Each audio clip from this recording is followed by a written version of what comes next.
Hello student, my name is Vikram. Welcomes you to Strive for Progress. आज हमारा topic है increasing and reducing friction.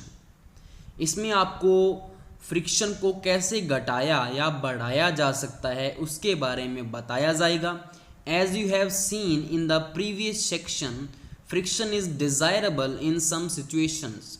जैसा कि आपने पीछे वाले टॉपिक्स में पढ़ा है कि कुछ सिचुएशन में फ्रिक्शन ज़रूरी होता है, जैसे कि चलने में फ्रिक्शन चाहिए, अगर ब्रेक लगाने हैं तो भी फ्रिक्शन चाहिए, अगर कोई बिल्डिंग कंस्ट्रक्ट करनी है तो फ्रिक्शन चाहिए, बोर्ड के ऊपर लिखना है तो फ्रिक्शन चाहिए। तो कुछ सिचुएशन में ये क्या होता है, ज़रूरी होता है। Have you ever thought why the sole of your shoes is grooved? क्या आपने कभी सोचा है कि जो आपकी शूज़ हैं उसका जो तला होता है उसमें खांचेदार वो क्यों बनाया जाता है, क्यों उसमें खांचे से बने होते हैं? आपने देखा है, कभी देखा होगा सभी ने। It is done to provide the shoes better grip on the floor so that you can move safely. ये क्यों बनाए जाते हैं? ताकि आपकी पकड़ रहे किसके साथ, ग्राउंड के साथ। शूज़ जो है वो अच्छे से ग्रिप बना लेता है फ्लोर के साथ, तो यहाँ पे आप अच्छे से चल सकते हैं। Similarly the trader tyre of cars, trucks and bulldozer provide better grip with the ground. ऐसे ही अगर हम व्हीकल्स की बात करें, उनके टायर भी देखना आप, जैसे कि यहाँ पे आपको पिक्चर दिख रही होगी।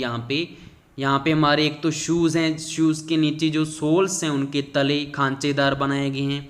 ऐसे ये जो टायर है, ट्रैक्टर का टायर है या बुलडोज़र का टायर है, इसमें देखो आप कैसे खांचे से बने हुए हैं।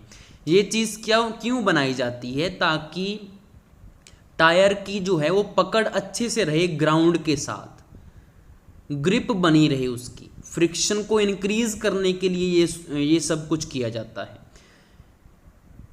ठीक है, उसके बाद है we deliberately increase friction by using brake pads in the brake system of bicycles and automobiles.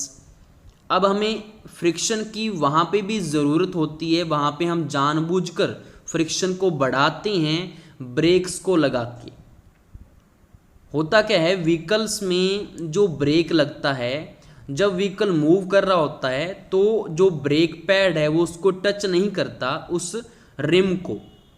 लेकिन जैसे हम उसका लेवर जो है, ब्रेक लेवर, उसको हम दबाते हैं, प्रेस करते हैं, तो वो क्या होता है, उसका जो पैड है वो टच करता है रिम को और उसको रोकने की कोशिश करता है, और फाइनली वो स्टॉप हो जाता है, जो हमारा पहिया है। तो ऐसे काम करता है हमारा ब्रेक सिस्टम। और यहाँ पे भी क्या किया जाता है, फ्रिक्शन को इंक्रीज़ किया जाता है ताकि हमारी जो ऑब्जेक्ट है या बॉडी है वो मूव करना बंद कर दे, स्टॉप कर दे। You might have seen that kabaddi player rub their hands with soil for a better grip of their opponents. अब आपने ये भी देखा होगा कि जो कबड्डी के प्लेयर होते हैं वो क्या करते हैं, मिट्टी पे अपने हाथ रगड़ते हैं ताकि जो उनका विरोधी जो खिलाड़ी होता है, अपोनेंट होता है, जो उस पर उसकी पकड़ अच्छी से बनी रहे। आपको पता है कि कबड्डी में क्या होता है कि एक प्लेयर जाता है दूसरी टीम के बॉक्स में, जाता है वहाँ पे, और उनको टच करके उसको भागना होता है।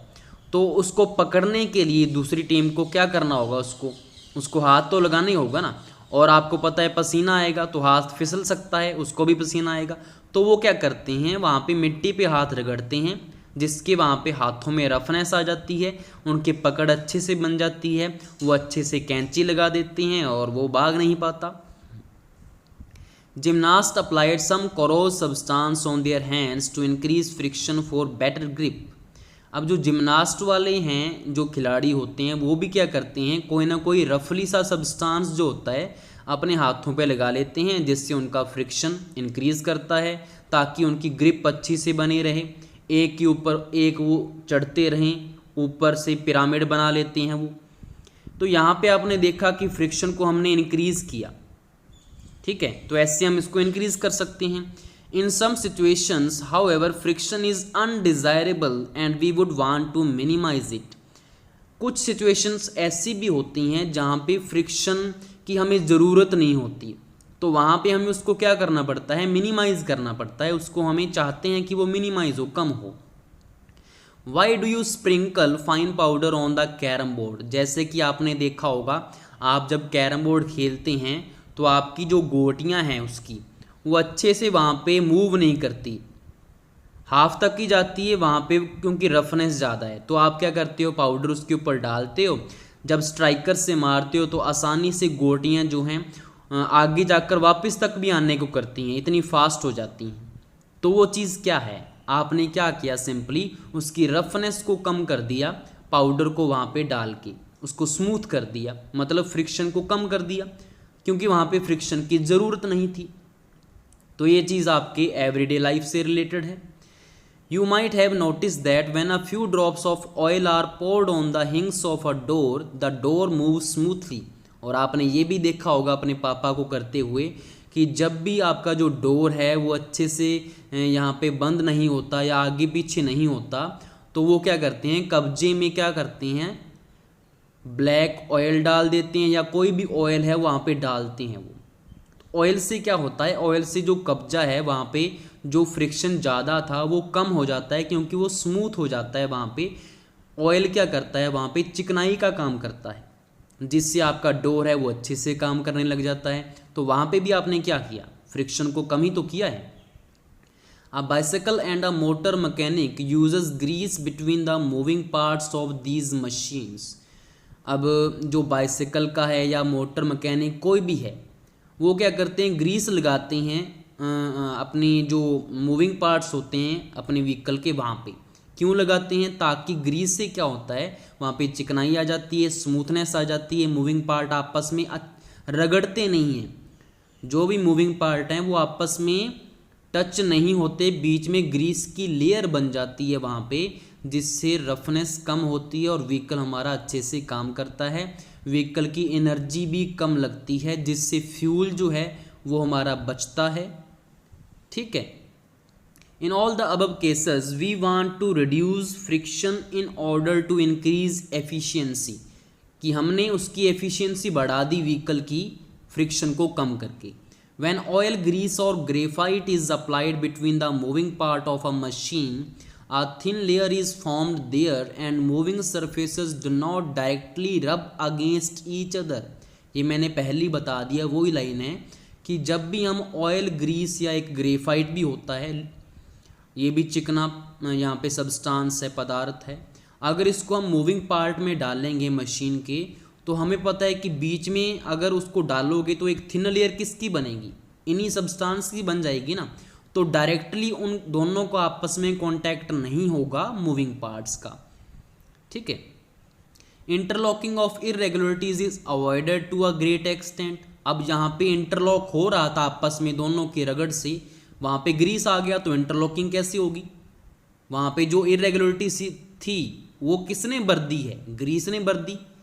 उबड़ खाबड़ सा जो एरिया था, जो उबड़ खाबड़ एरिया था वो किसने भर दिया, ग्रीस ने भर दिया। ठीक है, जैसे कि उसके बाद क्या है, यहाँ पे नीचे आपको फिगर दिख रहा है, एक्शन ऑफ लुब्रिकेंट। लुब्रिकेंट क्या होता है, चिकना पदार्थ, कि चाहे वो ऑयल है, चाहे ग्रीस है, चाहे वो ग्रेफाइट है, तो वो अपनी एक थिन सी लेयर जो बनाते हैं ना, तो ये जो आपको यहाँ पे ऊबड़ खाबड़ सा दिख रहा है उसको वो फिल कर देते हैं। तो फिल करने से होगा क्या, तो जो मूविंग पार्ट है दोनों का आपस में कॉन्टैक्ट ही नहीं होगा, क्योंकि बीच में तो ग्रीस आ गया है। तो यहाँ पे उसका क्या हो जाता है, फ्रिक्शन कम हो जाता है स्मूथ होने की वजह से। और लुब्रिकेंट आपको पता लग गया, the substance which reduce friction are called lubricant. तो जो भी सब्सटेंस फ्रिक्शन को कम करता है उसको लुब्रिकेंट बोलते हैं। मैंने आपको एग्जांपल बता दिए, इन्हीं को बोला जाता है। In some machines it may not be advisable to use oil as lubricant. कुछ मशीनें ऐसी होती हैं कि वहाँ पे जो कंपनी वाले हैं उनको सलाह देते हैं कि आप ऑयल का यूज़ मत कीजिए लुब्रिकेंट के according. An air cushion between the moving part is use to reduce friction. वो क्या करते हैं, जो मूविंग पार्ट होते हैं उनके बीच में एयर कुशन लगा देते हैं, जिससे डायरेक्टली उनका कांटेक्ट नहीं होता और वहाँ पे स्मूथ सरफेस बन जाता है दोनों के बीच में, और फ्रिक्शन हमारा कम हो जाता है। इसके बाद जो बूजो है उसने एक क्वेश्चन पूछा हुआ है, क्या बोल रहा है वो, can we reduce friction to zero by polishing surfaces और using large amount of lubricants. तो उसने बोला है क्या हम फ्रिक्शन को इतना कम कर सकते हैं पॉलिश करके किसी सरफेस को कि वो ज़ीरो हो जाए। तो पहेली जो है उसका आंसर दे रही है friction can never be entirely eliminated. उसने बोला है कि फ्रिक्शन को हम पूरा ख़त्म नहीं कर सकते, एलिमिनेट नहीं कर सकते। No surface is perfectly smooth, कोई भी सरफेस ऐसा नहीं होता जो परफेक्टली स्मूथ हो। सम इरेगुलरिटीज़ आर ऑलवेज देयर, कुछ ना कुछ इरेगुलरिटीज़ हमेशा वहाँ पे होती है। तो ये हमारा आज का टॉपिक था। आई होप सो आपको अच्छे से समझ में आया होगा। Thank you.